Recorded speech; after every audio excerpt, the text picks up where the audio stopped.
2013, I was teaching a class of young, enthusiastic students of psychology. And we were studying, I say we, because to teach, we must learn. We were studying a foundations course in counseling, and I created an assignment for that course, which was to write our own obituary. So to demonstrate what I'm going to talk to you about today, I'm going to begin with my own obituary. Now this is an obituary, 6 lines, 7 lines for publication. It's not my eulogy. After all, I don't want to bother you with my life's journey, but just my life's lessons, and hope that you can learn from it. So here we go. Sheetal Shah, born on 10 April 1975, passed away peacefully earlier today. Now I don't know the exact date right, so I'd rather keep it open. That was supposed to be fun. While she was a daughter, sister, wife and mother, the 2 roles that fit her most were educator and change maker. Even her own children said, "Mom, you don't need to make everything a life lesson."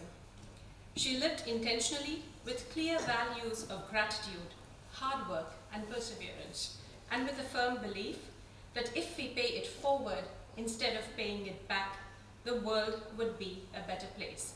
She tried to make a conscious impact in everything she did. Just a couple of lines. Is that it?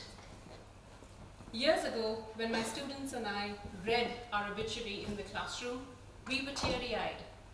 It is an emotional experience. It is a profound experience. But every time my students work on this, I do it too, because it reinforces the belief that if we teach our young minds to be legacy-oriented early on, they will keep in mind how their actions impact others and be mindful of those actions. Now, whenever I've heard of legacy, I've heard about it in the context of death.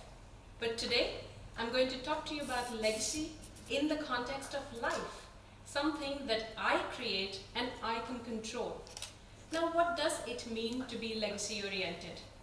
The dictionary definition of legacy is something that is passed down from the past, from a predecessor, from an ancestor, in the context of death. But when we change that and say, I can create my living legacy, it is something that I control and I can create based on my interactions and relationships. To explain my living legacy, I'm going to use examples from my life to explain this to you in a relatable way. The first point that I bring to you today is on being culturally intelligent. I am from Mumbai, India, and at this point in time, as of today, I have lived more than 1/3 of my life outside the country of my origin. Now this has led to several experiences, some funny, some not so funny. I agree with the viewpoint that culture can actually be seen as an iceberg. What you see on the top, the tip of the iceberg, is something that we get from media, from social media, people whom you meet from that culture, food that you eat from that culture, or maybe what you get in a souvenir shop. But we all know that culture is way more than that. One of my first experiences of culture shock was when I was with my GP, my family physician, here in the Netherlands. It was an interesting conversation. I was sharing my symptoms in the hope of a diagnosis, and after our conversation, he turned around and he said he couldn't make a diagnosis because I was exotic. I looked and I thought, that is confusing. Was I confused? Yes. Was I mad? No. And the reason being, I am not the usual demographic that my GP sees.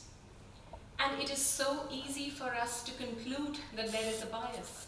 But it's effortful to make that interaction a meaningful interaction and clarify what each of us meant. Over the years, having interacted with different cultures, I've come to understand that people from different cultures use words differently. And therefore it is important to take a moment and clarify what each of us meant, and maybe confront the stereotype if need be. After all, when we look at diversity, and especially cultural differences in the context of diversity, we know that diversity is way more than that, right? But when you talk about cultural differences, we could have a reaction or a response.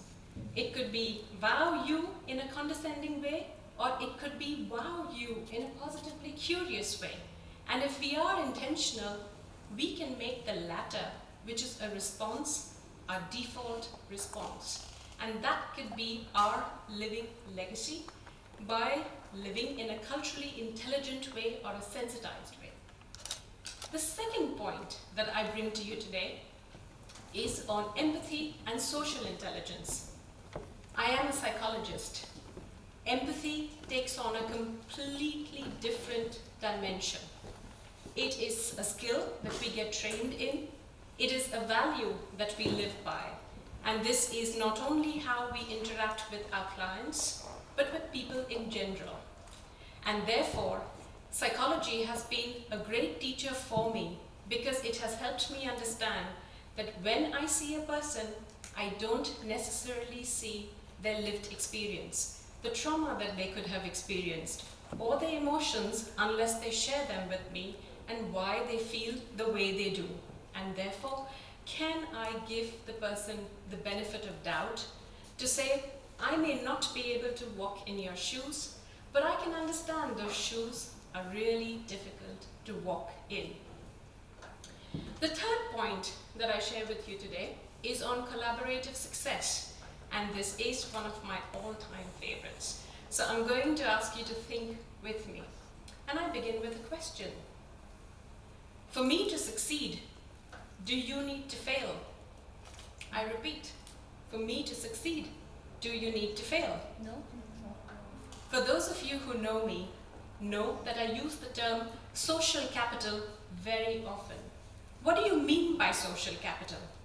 Social capital can be defined or measured as our interpersonal relationships, the quality of our networks, the trust and bonding within those networks, and it can be measured at an interpersonal level, at a community level, at a society level, or even at the national level.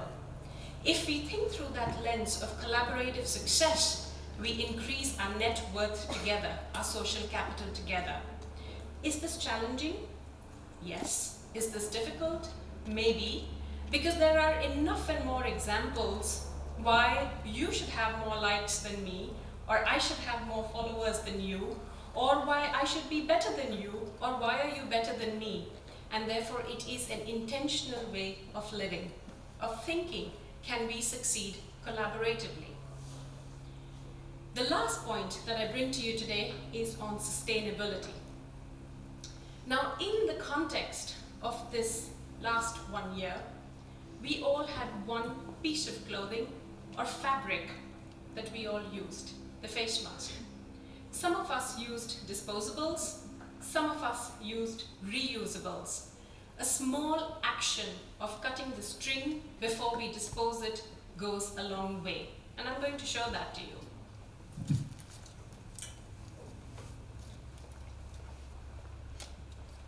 Just a small action before we dispose it. Why? Because it helps not only us, but our species to coexist and other species to coexist with this place, what we call home, planet Earth. Was this my idea? No.